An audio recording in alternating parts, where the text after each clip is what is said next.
This Choircast podcast is brought to you by The Collective. At The Collective, we believe that justice isn't optional, it's actually sacred. That's why we're building a growing library of progressive resources, connecting you with queer and Black-owned businesses, linking to books that challenge the status quo, and delivering content that empowers you to resist fascism with clarity and compassion. So join the movement. Support the mission. Visit The Collective, that's QUOLLECTIVE.com, The Collective, to learn more and get involved. You've wandered into snarky faith, the place where American Christianity gets skewered, roasted, and served cold. Faith on the fringe, naming what's broken, keeping what matters. Strap in. This is Snarky Faith. Previously on Snarky Faith. As I see my two beautiful sons sitting there, I think I'm going to give one to myself, one to them, and we'll have a threesome, okay? Yeah, that's completely normal. That's where we're at in America today. Woohoo! I'm your host, Stuart Deloney, and welcome to Snarky Faith. Today we're going to be talking about debates and debating in culture today. It's a bonus episode where I sit down with my friend Matt and talk about a debate he recently went through, but just also want to let you guys see the next couple episodes we have coming up is exciting. I'm going to be sitting down with author Katie McCrite to talk about learning her voice and how it was coming out of control systems to learn her voice as a writer. And then I have another one coming up too with Reverend Heather Foy. She is a lightning rod. She is fun. But let's go ahead and just hop in on this. Let's hop in on my interview with my friend Matt, talking about debates. Here we go. Matt Distefano is an award-winning author, best known for The Wisdom of Hobbits and his new book, Saints, Sinners, and Clickers. He's the co-host of the popular Heretic Happy Hour podcast, co-owner of Choir Publishing, owner of Happy Woods Farms. Matt's joining us fresh off his debate with Andrew Wilson. If you don't know who Andrew Wilson is, podcaster, commentator, master debater, Christian nationalist-flavored internet guy. Think like Stephen Miller, who's hairy, and has the personality of an ashtray. I kind of feel like that sums up. Matt, how are you doing after this debate? You know, what's funny is that last night after the debate, I had to work the next morning, and my alarm woke me up from a dead. I slept better last night than I had slept in weeks. So I'm fresh. I'm good. Mm-hmm. Yeah. It was. And so it's all, so that's what we need to start doing. If you debate with Andrew, it gives you, it cures insomnia. No, it causes weeks of trauma, and then the euphoria after dumping all that and just not worrying about it anymore. It was a relief. I've already been hit up to debate Jesse Lee Peterson from some other, I don't know if you know that internet troll. I was like, fuck no. I'm not that guy. No, thank you. Yeah. Wait, just yeah, me. Well, yeah, it's true. I think arguing with Jesse Lee Peterson, isn't that almost like elder abuse at some point? It's something. It has to be something. No, I'm just. He's a weird dude. You're not gonna bait me into debating anymore. So okay. How did this come about? Because this was like, I didn't. Yeah. How does one go about ending up in this place? It was very random. So if I go all the way back, let's go back to the start. Okay. Keith debated Dr. James White years ago. And he is, I put doctor in air quotes for people not, watching this. We got both, yeah. Sound effects. Yeah. And the moderator of that debate was Evan McClanahan of the Houston Baptist Church. And that led, and Keith is in Texas at the time, right? And so he personally knew him. And so then that led to Evan coming on to Heretic Happy Hour with Lisa Sharon Harper to have a sort of debate discussion that then led to me being invited to go on Evan's podcast to have a debate discussion. Very civil, very, I think, mature, but he, on the question of LGBTQ, and Evan does not affirm queer folks, and I obviously do. And then Evan hit us up and was like, hey, I have the opportunity to invite people on to this other debate thing, circuit or whatever. And the funny thing is Keith was like, sure, I'll do it, on the question of LGBTQ in the church. And in the middle of recording Heretic Happy Hour, Keith tells me this and mentions the name Andrew Wilson. And in my head, I'm like, I think I know who that is. And as we're recording, 30 minutes in, I interrupt Keith in the middle of some other bullshit. And I'm like, wait, hold up. This is how the ADHD brain works, right? Like, I'm like, hold up, wait. Because I'm still on this. I'm like, wait, Andrew Wilson? Like that Andrew Wilson? Like that whatever podcast? Like that guy? And he was like, yeah. And I was like, fuck. He was like, should I be afraid? I was like, yeah, but for different reasons. Like, what's the quote? A smart man is difficult to debate. An unintelligent man is impossible to debate. And I was like, you should be afraid. You should be afraid if you're debating NT Wright on something, because I respect the guy, but I would disagree with him on a lot. You should be afraid for different reasons for this Andrew Wilson guy. Like he is like the definition of like toxic masculine. Like he will literally say like, woman, go grab me a beer. Like he will say, what's wrong for a 40-year-old to date an 18-year-old? Like he is like that guy. And he was like, Keith was like, I don't want to do this. And in this moment of my weakness and I guess ego, I said, fuck it, I'll do it. And immediately after, I was like, fuck, what the fuck did I like? This is pointless. And it was, but I mean, it wasn't pointless. I'm not gonna like say everything like that is pointless, but something must have been gleaned from it. But my God, I will never do it again. It was a marathon. That was like 3.5. It was like 3.5 hours. Yeah, roughly 3.5 hours with that. And you mentioned Evan, but at least like I tapped out about like halfway through it, just because Andrew was just it was impossible for you guys to even have a conversation with the way that he converses, but. Like I know, and I scrolled later on through, but like Evan as a moderator, he's not a moderator. I was just so curious for at least like the first. To be clear, Evan was not the moderator of this debate. Oh, who was that? Whoever that guy that was moderating. Whoever that guy was did nothing. Did nothing. He just sat there the whole time. Did nothing. Yeah. James something, I believe, did nothing. Okay. The fact that he's the moderator is just like. That's a silly joke. This is not a debate. He's just the guy probably collecting the check from YouTube who just like sets the thing up. Yeah, because I think he only talked during like the Q&A factor of it, but he's on camera the entire time there. The entire time. Oh, and it made it really bizarre with that thing too. Oh my gosh. And so what began to struck me like for you, and well, tell me this: what is something that you've learned from this process of going through this marathon? I want to rewatch the Manosphere documentary on Netflix. No, one thing. Wow, there's a lot of things. I think if this is what Christianity is. Then everyone who has ever walked away from Christianity it's valid. It's valid, and I think that verse that Jesus talked about, like what's the one? It's basically if you offer like a thimble full of grace, you can't expect bucket full of forgiveness, right? So by the measure you judge, you'll be judged. And if this is Christianity, then people like Andrew are going to have such a rude awakening if there is this like meet Jesus moment, meet God. Like you're gonna see shit without all your blind spots and without all your misogyny, without all of your hatred and your malice, and you're gonna be like, it's gonna be shocking how humbling that's gonna be for Christians like this. Because at the end of the day, if this is Christianity, it really is worthless. Really, it's worse than worthless. It's harmful. It's toxic. It's disgusting. And I know that's not an argument. It's foul. It's repulsive.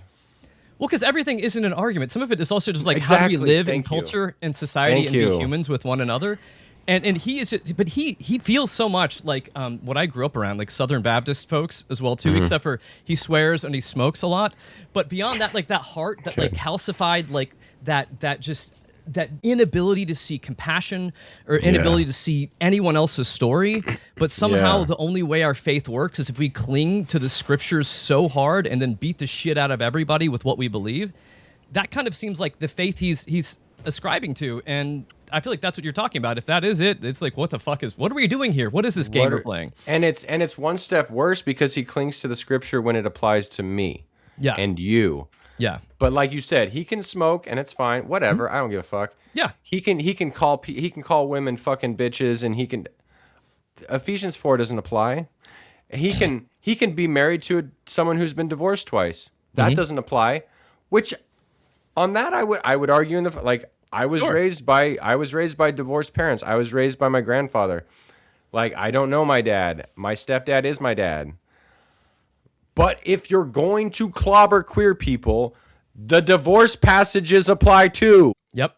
And if you can't see that, like, what are we doing? It is. It's. But you'd mentioned it several times. It was just like that whole, like, his version of like selective theology, or just kind of going through and like hand picking what he wants to be able to prove his own points. But that, but I've seen people do this for so long within the faith, because they do this to just prop up what they believe and prop up who they are and what they're doing. None of this has to do with any like life transformation, anything else, because I know you even got into the idea of what does it mean to like turn away from sin, or what does forgiveness mean with him, and he would turn these into these just hard. It made you just feel sorry in the end. I'm like, oh my God, like this guy, he's really an angry human being. Yes, and a miserable human being. I did have moments where I was like, okay, I'm not going to get the moments that I would hope for, because he's not going to allow for it, right? Because his whole MO is, just pummel your opponent. And so I know it's just going to be like talking over. I know I'm going to be interrupted and all that. But like there were moments where I came across this Reddit thread where it was all his fans, and they were all clowning him for being a cuck, for being a simp, for being married to a 304. I didn't know what the fuck that meant. I didn't know what all these terms, these are all manosphere red pill terms. I had to look up doing my research, and I'm like, oh my God, you're not even respected by your own followers because you don't take this shit far enough. It's a loss that you're raising someone else's kids in your own fandom. Yeah. And I'm like, that, I actually felt bad. I was like, oh, instead of reconciling with that and wrestling with it, like you just double down on it. And I feel bad. Like that's a shit way to live, dude. You'll never be good enough for your own, like the manosphere, the red pill. You'll never be manly enough. You'll never be masculine enough. You'll never have the perfect traditional marriage. You'll never be good enough in this own. So then you project onto queer people. So then you project onto other people, and you lash out at them with all of your malice and your fury and your anger, because you have such a worldview that will always turn in on you. Your fans will always turn on you.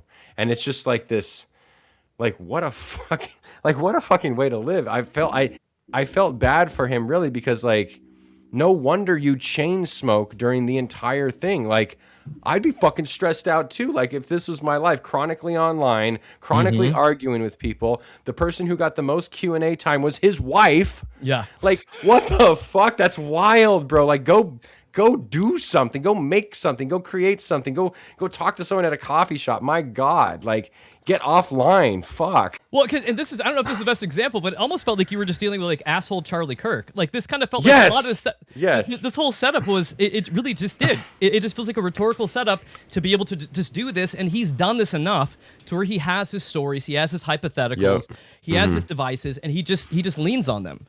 And but it also seems incredibly boring for him. I would think it would be like to spend 3.5 hours just, I don't know, just pleasuring himself by just throwing stuff out and just trying to dominate the conversation, because I guess. Okay. Because he doesn't find pleasure in other things. Like, I don't know if he knows how to please a woman. Like, I don't know if like people like that, like, it's like, can you find pleasure in anything? I've heard him say, I don't masturbate. Oh, well, okay. So you don't maybe you should, like, you need to fucking release or something, bro. Like exchange that cigarette for some weed or something. Like, because it's just like it's or what kind of place are you at in life? I guess outside of like weird Christian circles where you're just randomly proclaiming to people, hey, guess what? I don't masturbate. Not that I just asked how was your day today? How's the weather? I don't masturbate. Yeah. Not that you asked. I did ask him, I was like, are you also against like all anal sex and stuff? Like it's sodomy. I was like, by definition, so is oral sex, but like, so it's just like, okay, what a weird thing. Like, okay, we have all these rules, and it's like, it's just like, it seemed like you would be like the most miserable person just to hang out with, like at a party. I mean, there's all these rules. Like, I was trying to get into like, he didn't understand how like sex with someone is like, you're exchanging energy. You're in this moment. It's other oriented. It's like, you're in this, he was like, I don't get any of that. And I was like, okay, that sucks. I feel bad for you, bro. But that's so much of how you would even set it up. I think he was, in his conversations with you, it was always about accumulating power to be able to push whatever you believe an agenda on everything. So his whole view is that Christianity just gives him the ability to take. or the license to be an asshole and just take. Because that's how, I mean, you get to a place not being able to see like the idea of pleasure in sex for your partner, and this is like something that's weird for him. It's like, yeah, it's so gay. Yeah. You know, or what? Yeah, it's gay. It's gay. Yeah. For sure. It was weird. It was, yeah, it was wild. No, I love that you kept trying to bring up like Gerard and scapegoating. And I also know that like he had no real answer for that, or did not like where you're going after that. So I mean, for those that don't know about that, I want to give you a bit of a chance to kind of explain what you were saying about scapegoating and the LGBTQ community in that context. Yeah, this was part of my big frustration is that, well, first he didn't know what mimetic theory was, which is fine. But then in again, this goes back to the fact and I brought it up early on, like when you have Socratic questioning of someone, it is for collaboration. Like if you and I are on a podcast and you're Socratically questioning me, it's so that you and I can get to this collaborative effort of having like the best arguments here. And so when I introduced it, he immediately his go-to was not curiosity, ask follow-ups. Yeah. It was condemn it and shut it down. How is that scapegoating? It's actually not scapegoating. It's the opposite of scapegoating. I haven't even explained it to you. I don't even have time because you're not going to allow it.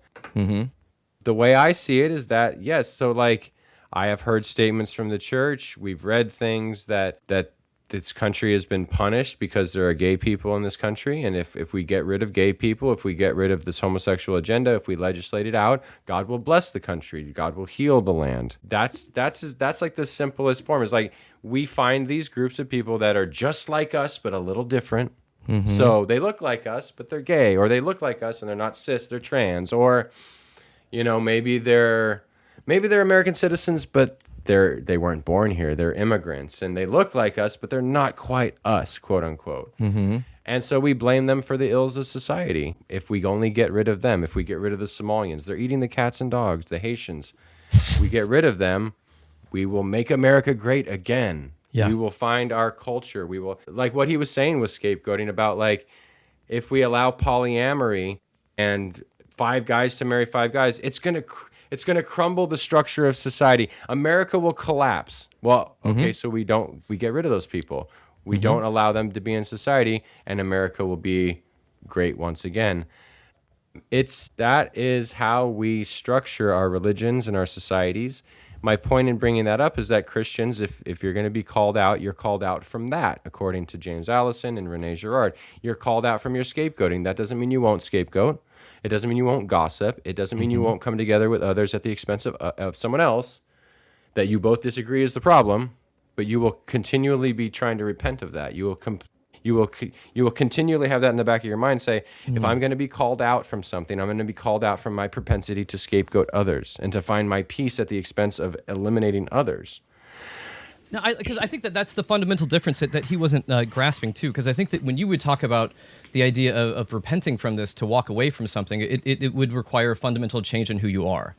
And I think for him, it appeared to be that like repenting just kind of was like, I'm sorry, and moving on.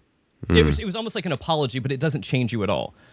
It's kind of how he was doing this. It reminds me of like, I remember like when my kids were little, when we'd be like, go apologize to your brother. And, you know, my daughter would welcome, I'm sorry, and then leave. Yeah. You know, it was that kind of a thing. It was like, and you're like, what? No, there's no change here at all. There's no change. But again, he kept going back to this idea that, you know, well, I'm not perfect. None of us are perfect.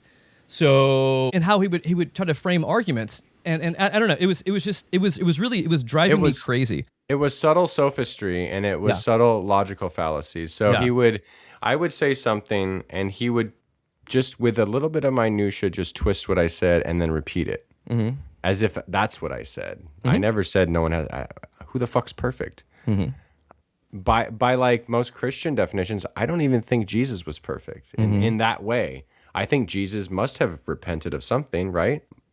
Right. So I'm okay with a Jesus like that. But if you can just twist someone's words a little bit and then repeat it back as if everyone listening, all whatever 20,000 people, I guess, watched it last night or something, it's like, Jesus Christ. If you could just convince them that that's what I said, that it's a lot easier to attack. And he'll be able to clip it out of context as well too. And the moderator will too, and they're all on Team Manosphere, and that's fine. Go do your thing, man. Like, do your thing. I'm cool. I don't find my identity in what these red pill manosphere people think. My identity is in God and is in love and is in who I am, and I'm secure in that. But do you think after going through this, because I know like I've been watching this stuff, and I think it's become a cultural thing now since we're so polarized, like the Jubilee, where they'll have like one Christian versus, I don't know, 50 other people, that kind of stuff. Yep. I feel like these have just become content farms.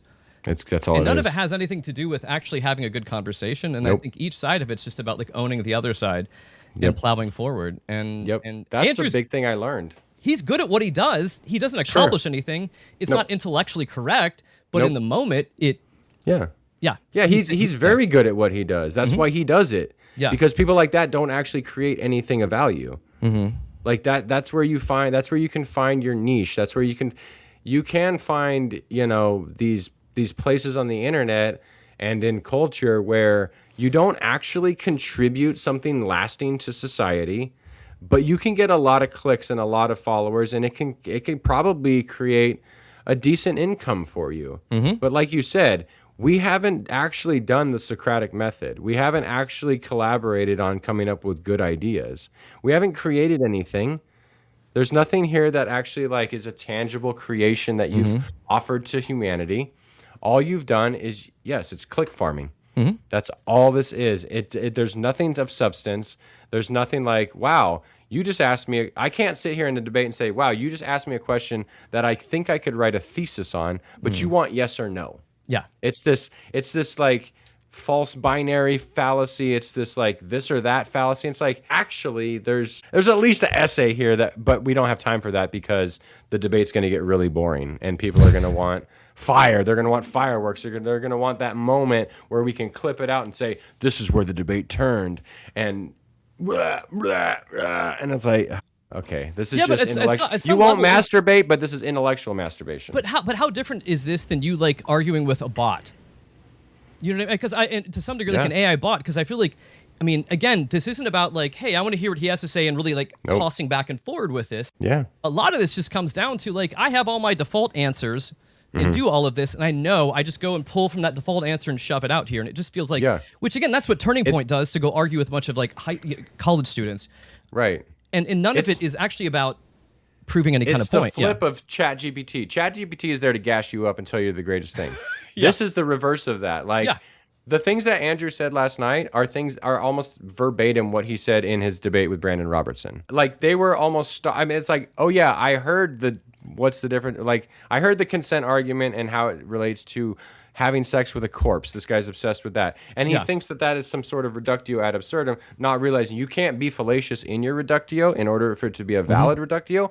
I can't say that during a debate because you're not going to let me, and because we've already moved on to the next shit. Yeah. So, but if I can just make you look stupid real quick, bam, bam, bam, bam, bam, bam, bam. We got this clip that we can get 100,000 likes on. What's up? Yeah. Well, because again, like I kept coming back to the fact that what the topic was, I have it written down here. Should the church include LGBTQ people? And silly. It seemed like so much of that wasn't even around that. No. Yeah. No, it wasn't. Because I mean, it's first of all, it's such a stupid question anyway. Because it's like, well, the church already does. So like, should they? I mean, okay, tell me why they shouldn't. Like, why is the burden of proof on me if the church already includes them? Why are you kicking them out? And then it's like, then it's about legislation. That's why it got me tripped up on stuff. It's like, well, now we're talking about legislation. I don't know how I'd legislate. I was talking about the church. Yeah. I didn't know the church had to do with the state. But again, he's a Christian nationalist, so it's about power. It's about a power grab. And so how else are you going to get power except through the state? I'm like, I don't even agree necessarily in that premise if we're talking about the kingdom of God, like Jesus talked about the kingdom of God. So it's like, this is like the premise is already fucked up, and so my brain it computes a little slower, and I'm not like. So it's like, well, how do we even answer these questions reasonably? It's like you can't answer them reasonably because this motherfucker's just out to dominate you. Like that's just stupid. Yeah. And yes, and the thing that it would drive me crazy because anytime you get close to something, he would pivot away really quickly because he didn't want to answer it. Right. He would just move into another thing to where it's like there was never a conversation happening. That's the tactic though. Yeah. That's the tactic. Because every time he would bring up something to where even like that would bother me, so like he'd bring up being a pedophile. Like, well, that's, those are the inclinations that people have on everything else like this too. But it goes back to him not being able to see what having and I think this comes back to him. He doesn't understand what it is to have like a respectful, loving, giving, reciprocating relationship with another human being. That's not an argument, Stuart. Yeah. See how you play this game? Like, it's like, dang. Okay, that's not an argument. I wasn't aware that everything's an argument. Like, if that's why you chain smoke, because you see everything as an argument, and I'm like, no, that's not. It's like, no, I disagree. Mm-hmm. And do you have any? Because I know he kept talking about how he was Eastern Orthodox, which I think that's something that came from his wife. Because I do feel like a lot of times you see a lot of these manosphere dudes, they run to Catholicism or to these obscure areas as well too, and because they're like, yeah, we're part of this, but they really have no clue what they're talking about being a part of what they think they're a part of. Because I think he's using the Eastern Orthodox Church just as a convenient tool for him. He's able to fall back on and say, this is my history, this is my tool. Yeah. I don't think it's what he does, but I think he needs that. I think he needs that to leverage where his arguments would fall short. So he knows a lot of information about enough history, apostolic succession, and all of that shit. He knows enough knowledge about the Bible, and then he uses that Eastern Orthodox label as leverage to justify his bullshit. And he could just fall back. What tradition? Yeah. And I mentioned, the tradition of, I don't know, like, what tradition? I mean, you could talk about Methodist, you could talk about yes, but also the key is here. Think of this: how many people in America really know a lot about the Eastern Orthodox Church? I know there's people out there. I know there's people out there, but it is a small minority. And so when especially when he's debating with people that are either like evangelical, post-evangelical, Protestant, all that other kind of stuff, you can use that because they have no idea how to counter it. Like, they don't know all of this other stuff that's part of this old ancient church that we are really just not privy to. But again, that's another tool, because you're not going to start calling out, hold a second, let's talk about the succession of popes here. I remember. Because we don't fucking care about that. And frankly, he's not going to debate someone like David Bentley Hart, who is Eastern Orthodox. Yep. And of course you're not, because that would be very uncomfortable for you. Or Brad Jerzak, who's Eastern Orthodox, or Vladika Puhalo, who's been Eastern Orthodox, I think, his whole life. But teach me about Eastern Orthodox eschatology. I honestly don't know. I don't know how that's a point against me. Like, I didn't know that the Eastern Orthodox were the arbiters of authority. I wasn't aware of that. Like, I just view them as yet another denomination of the church who also can't agree on theology, because I promise you, David Bentley Hart couldn't be further from Andrew Wilson in terms of theology. So who's the true Scotsman here? Yeah. Or as someone who knows little about the Catholic Church and the Eastern Orthodox Church, the fact that he would lump the two of those together, I think both those churches would have issues that he was kind of being like, collectively, we're basically on the same page. We're basically the same. Yeah. And every Catholic's like, the fuck you are, and every Eastern Orthodox like, the fuck you are. What's a schism? We don't know. It's just a minor little detail. Yeah. So for feeding into this worldview, and I want to think this through the lens of his Christian nationalism, which also I feel like the manosphere attaches itself to Christian nationalism just because it's an easy vehicle to be able to grift people and make money off this as well too, because I don't think you have to be sincerely into any of this stuff. But again, we said this earlier, but he keeps coming back to somehow like the idea is you gain power, and then you push your beliefs on people, and that was or legislate or whatever, and that is the whole goal of things. And so I don't know. So what? I think his argument was that progressive Christians would do the same thing. And I've been thinking about that since the debate ended, and I'm like, yeah, okay, I guess I should have gotten into the debate, but there's differences in how we look at quote-unquote power. And as someone who did social work for a long time, we had this lens through which we viewed power, and one was power over the people that our clients, the people we're working with, and the other, we rejected that, and the other was still power, but it was power with, right? So if I'm in line at the grocery store, and my client with cerebral palsy shopped, and I might have pushed the cart for him, but he got everything, and now he's ready to pay. Power with is allowing him the dignity to fumble through to get his credit card, to do the machine himself slowly, even though people are waiting. But we have the dignity to allow him to do the shit that he wants to do. Power over would be like, I'm embarrassed, let me grab the card and just do it for you, right? So there's differences in how we look at power. And to some people who don't know any better, they might look at me as like the social worker saying, what is this guy doing? He's not doing anything, and this guy's struggling.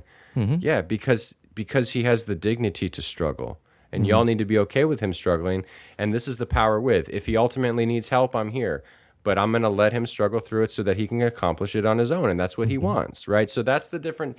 And we didn't get into any of that. It was literally, yes, just dominate, have the power, and then legislate. And I was just like, I tried to bring up the whole like, well, Christianity is about servitude and powerlessness. And like, and then it's like, well, so you're not going to legislate? It's like, I didn't say that. But since we're here just on starkly binary terms, like, fuck, like, it seems like in Buddhism, there's like the middle way, right? There's these two extremes. You take the middle way. It's like there's none of that in his worldview.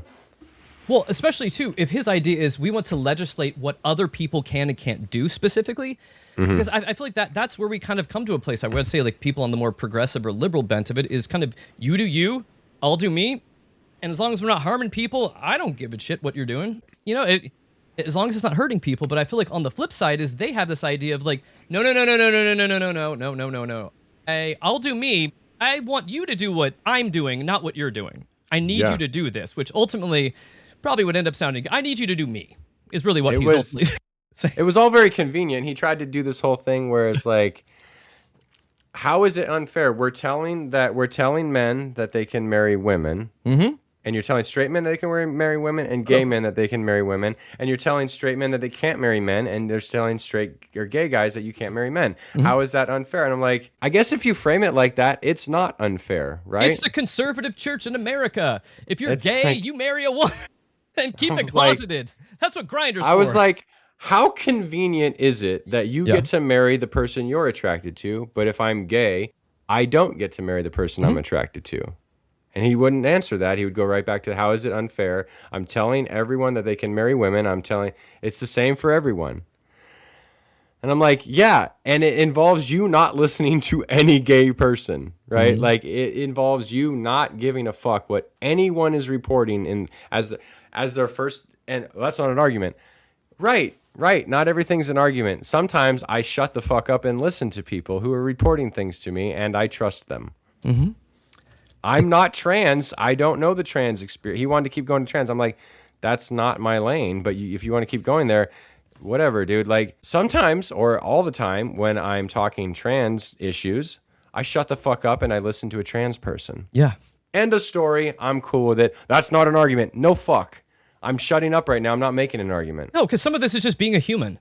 Right. Again, I mean, it doesn't. Very AI of him. Yeah. Chatbot. You're a chatbot, dude. Yeah, but he's the guy that's walking by the guy that's begging for something on the street corner, just being like, get a job, you bum.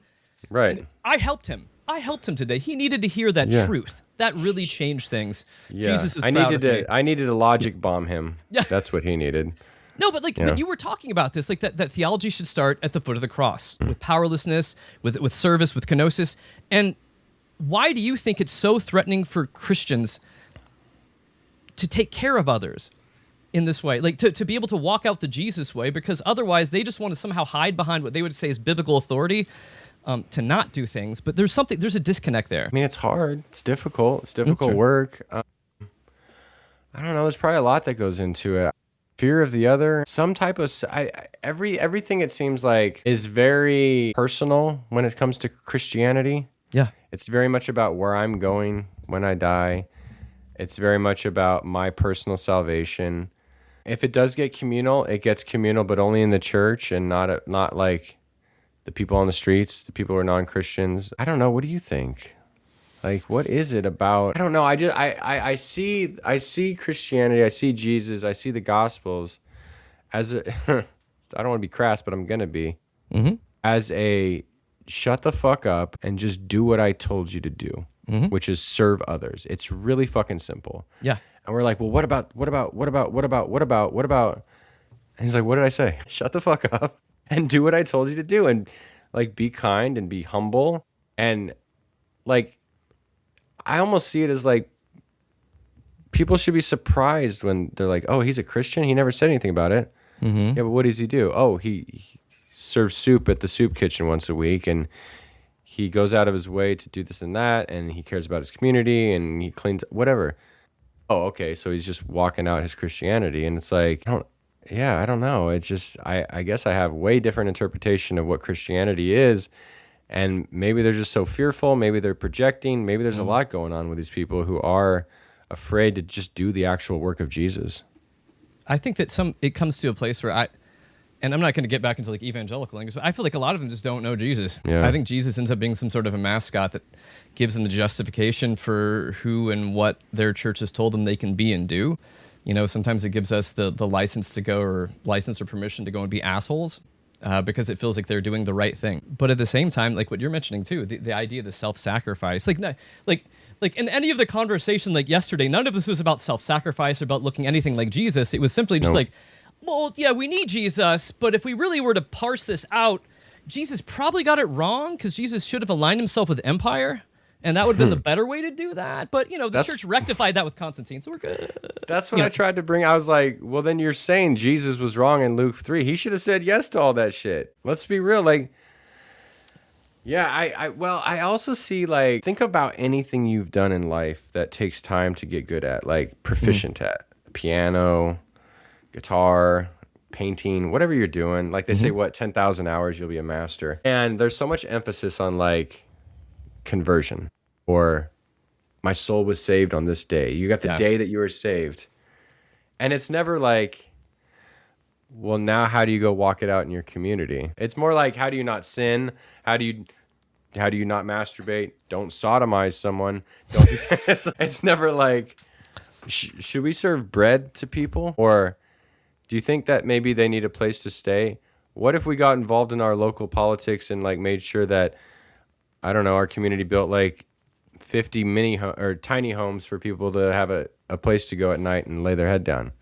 We ain't doing any of that shit. I mean, there are churches that are doing that. They tend more toward like the justice churches are generally like the UCCs and the Methodists and, you know, the Episcopalians. Like, but only the Trinitarian churches, Matthew. Only the Trinitarian churches. That got me. That's what we're going. That got me, man. I think that may have worked in other circles. I'm not really sure what you're going for here, but yeah. Yeah, the Trinitarian stuff got me. I was like, who the fuck? I mean, honestly, like, if you're Trinitarian, cool. If you're Unitarian, cool. Are you acting like Jesus? It's not like, it shouldn't be that. Like, why Trinitarian, are we? I mean, you should be fine with poly. I mean, it's like a throuple. Right. It's a very, it is a throuple. It is. It's a loving throuple. It's a loving throuple. So what you had going into this and what you had walking away from this, aside from exhaustion and also, I drink too much water when I do interviews. I would probably have to wear a diaper for 3.5 hours if I'm trying to drink liquids. I was being really conscious about just taking sips. Okay. Because I knew this was going to probably be a marathon. Yeah. So what you thought going in, so like what happened to where you are now? What are the different Matt's perspectives through those phases? I feel like I can get back. Well, on the other side of it, I just feel like I can get back to just like being creative and doing the things I need to do, the things that are really important. Going into, I guess I expected, maybe I was ignorant in thinking that like I could ever play like the gotcha game with him, because he's just so shifty. Like, he's always going to have an out of why he's not going to answer the divorce question, or why he's not going to answer the, you should not have any unwholesome talk. Like, I really didn't see him playing I have to have wholesome talk to other believers, but that doesn't apply to how you talk to everyone. I was like, oh, damn. Yeah. I didn't see that. To be fair, I didn't see that one coming, but whatever. Like, I guess the context of Ephesians really is he is talking to the church, but okay. But it doesn't then mean that you could be a total fucking scumbag to people out of the church and just like, oh yeah, but I can call someone a fucking bitch outside of it. It's like, I love that. Yeah. I'm only supposed to be nice to Christians. That's a major tenet of the Bible, right? I actually didn't see that coming, and that's on me. So I think going into it, I think I had him set up on some things, and he shifted out of them pretty good. I'll give him that. Like, he's what harum is that the right Hebrew word for crafty, which is the word they use for the snake in the grass. He was very harum. He was shifty as fuck. He was clever in his ability to get out of those things. his ability to just basically say like my worldview doesn't permit me to entertain your, little thought experiment at the start. I was like, okay, bro, cool. So I guess I maybe had a little bit higher expectations in my ability to trap him in the same way that he tries to trap others. But really, I should have been more like, oh, if I really want to trap him, I just have to literally talk louder and over him and faster and use more sophistry and just like bombard him. And that's just not me. Like I have too much intellectual Just take integrity. over the conversation. Just keep talking, regardless of where the topic is going. Yeah, exactly. And I was just I'm not willing to do that. Yeah. So on the other side of it, like I definitely feel good about the fact that I came out of it going, this was not my intention going into it. Coming out of it, I was like, wow, if someone didn't know Christianity, I hope that they would see each of us and be like, the guy who doesn't even claim to be a Christian really did kind of act more like a Christian. And that was not my intention at all. I wasn't like, I'm going to go be more Christ-like. I was like, no, I'm going to get this motherfucker. And I shouldn't have done that because in Jesus' name. In the name of Paul, actually, but no, but then as it was just so apparent, I was like, wow, this really. I just tried to transport myself back into like being an evangelical, even, or being in a conservative church, and be like, wow, even if I agreed with this Andrew Wilson guy that being gay is a sin or something, like I would never be a Christian if that was my introduction to Christianity. Like this guy this is Eastern Orthodox. Like we don't, like you said earlier. We're not that privy to Eastern Orthodox. It's kind of a minority here in America. If that was my first introduction to Eastern Orthodoxy, I'd be like, what the fuck is this church? There's no chance I would ever be a Christian. I might not agree with this gay guy, but there's a 0% chance I'm going to convert to Orthodoxy if this is what it is. Jesus. Yeah, I know. Yeah. He's a special human being. God. Well, he is, but he's also a dime a dozen. His dead heart. Yeah. Or soul. Or soul. So, but after watching through this, and we've talked about like how there's, what I hate in some of this is that this ends up being like a click farm based stuff, to end up like making his manosphere bros and other rhetorical folks just excited and happy. Yeah. But what would you say to like LGBTQ listeners, like who are listening to this kind of debate and think like, cool. It's fun that my existence is now content in these situations too. Yeah. I mean, I guess I would first just like, if I contributed to that, like I apologize, like I won't do it again. Yeah. You know what I mean? Like there's a 0% chance I will ever contribute to something like this again. I have to cleanse my algorithm. I've already gone onto YouTube and like fucking like I really have, like, because I had to do my research. I do all this bullshit. I did do my part in contributing to this like culture that I despise. And to that, like I'm not like morally responsible. I'm just like, I'm sorry I wasted any, like it's just I don't want to contribute to that. That's not my MO. And I would just like, I just want people to realize like none of your identity and your worth and your dignity is in anything either of us said yesterday. Right? Like even the shit that I was saying, definitely not the shit Andrew was saying, but your dignity is in the fact that you're who you are, like be who you are, regardless of these stupid debates. Like, and I don't speak for all LGBTQ people at all, and I will never claim to. So like, yeah, don't get bogged down into these. I won't even call them debates, just whatever these are. Don't get bogged down into these things and like try to find like, oh, I better watch the Matt and Andrew debate to figure out if I should be welcome in the church. No, like, jeez.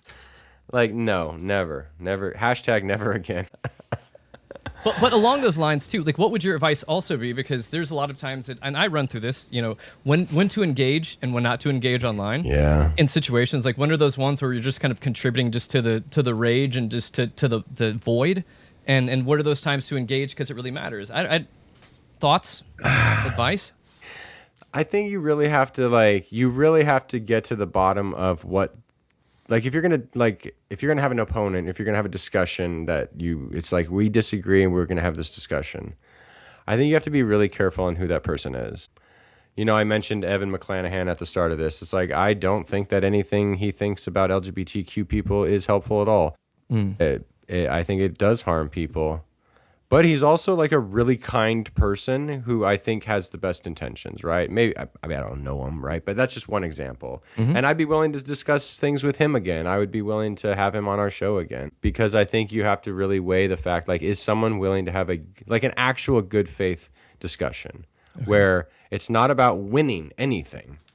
Like at the end of it, I'm sure they had a poll, was like, who won the debate, Matt and Andrew? I'm sure it was like 80% Andrew, because that's who watches these things. Is you know, Andrew is a man on stage performing for other men, and they're obviously going to think he won. You just made him almost sound like a sex worker. He's a man performing on stage for other men. It is probably the gayest thing that any of us would do, is talking to a microphone, perform for a demographic of all men. I mean, let's be real. But yeah, like sexy curmudgeon-y, like ASMR. Yeah. I hate my life. Fucking The gays are terrible. they're other ruining people society. God, I love this. Well, they're not allowed to masturbate, so this is their More. masturbation. Yeah. Yeah. But there is the time and place to have these discussions. I just think we have to be really cognizant about like who we're having them with. What's the goal of them?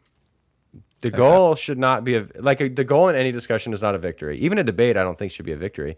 A debate should be like, we debated so that we both came to a better argument because for having had the debate. Like, I would hope that my opponent in a debate would be so good at debating that they would strengthen my argument as we go, and I'd be able to adapt, and they would allow me space, and I'd allow them space to be like, well, your argument is this. Don't you see how it's a little weak here? And they'd say, oh yeah, but okay, so let's change it to this. And that would be the Socratic reasoning. Like, we question each other to where the debate collaboratively gets to what is the best argument on both sides, rather than I'm here to dominate you. You know, it's like, spare me. Because what else do you walk away from in these situations? Either like we have a winner, we have a loser, and each side still loves their team and the other side doesn't. And I feel like that leads to a lot of where we're at today and the problems that we have. It's simply just that we already have our pat answers.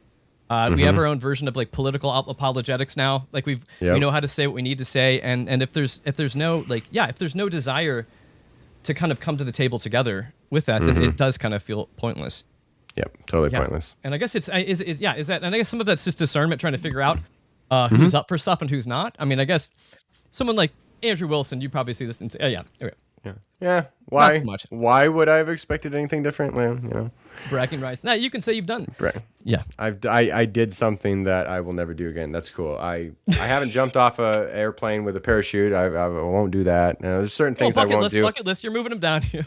I got one off the bucket list. Yeah. I talked to that guy, and I wanted to become a chain smoker. Fair.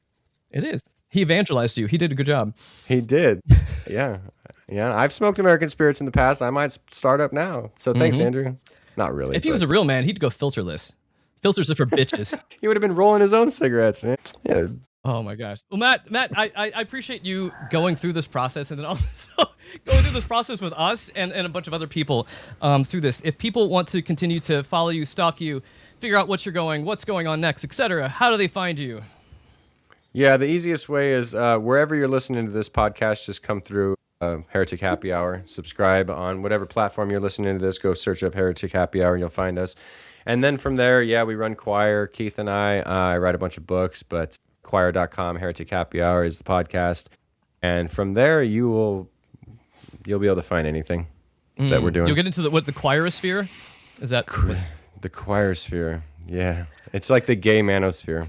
So last question. So Matt, if you were going to recommend a book for anybody to read, do you have any books that you recommend? I don't know, that you know of recently. Books that you may have written, or people that, I don't know. Yeah. Shill yourself, brother. What book of yours should people buy and read? I don't know. If you're whatever book you want. Are you a Tolkien nerd? I got Tolkien books, The Wisdom of Hobbits, Mimetic Theory in Middle Earth. I really do recommend the Tribulation Survival Guide if you've ever been a dispensationalist or if you've ever been a Christian who has that eschatology. Honestly, that book would have made me laugh so hard when I was especially younger, and it makes me laugh now, but it would have made me laugh then and would have been able to help me. So I recommend your book. Choir's got a lot of great books. They do. it's hard to recommend Saints, Sinners, and Clickers to people because you have to know The Last of Us, and if you're. But if you know The Last of Us, if you play the game, watch the show. It's a terrific read. Please get that book. But I've got a book. Keith and I are writing a book on Galatians, which is our follow-up to reading Romans, right? So if you're a theology nerd and you want to talk about Paul, that's what we're doing. So like gestating Galatians, great. Or how are you guys going to pull out your alliteration on that one? The alliteration it's going to be reading Galatians, right? The alliteration will fall off after Romans. Okay. Is there another R book of the Bible? I mean, you've got Revelation, but I don't know. Reading Revelation. Yeah, I'm not doing that one. Okay. I think we're gonna actually ask Brad Jerzak if he wants to write that. That'd be fingers hilarious. crossed. Yeah, that'd be amazing. I don't want to write about Revelation. Do you want to write about Revelation? I'm not going to tell you that I am actually doing a small project where I'm actually rewriting Revelation for like modern context. I love that. So it's not, but it'd be like the way it was meant to be read then, as applied now, kind of a thing. It's a little weird right now, so it's not ready for prime time. Yeah. Not ready for prime time. All right. No. Matt, thank you so much for your time. Thank you so much for hopping into the, what is it like? I don't know. The Lion's Den or whatever it was that you hopped into. Whatever it was. Or it was, some sort of seedy back alley joint as well, too, to talk to the chain smoker. But thank you so much for being here. Thank you so much for going through it. And I always love you being on the show. We'll have you back again sometime soon. Yeah. Thanks, Stuart. Love you.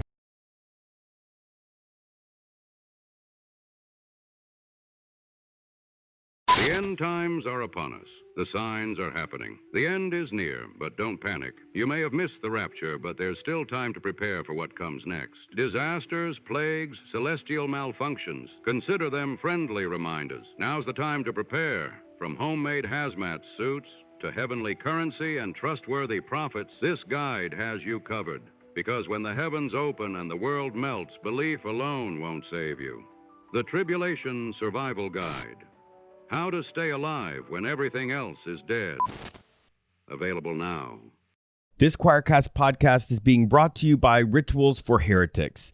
For millennia, people have been meeting deep psychological needs through religious ritual and meditation practices. Rituals for Heretics takes rituals and meditation practices from all kinds of religions and deletes the God part of it while leaving the psychological work that is being done so that you can put whatever you believe or don't believe about God back into the ritual or meditation practices. Get your copy today on Amazon or wherever you purchase books.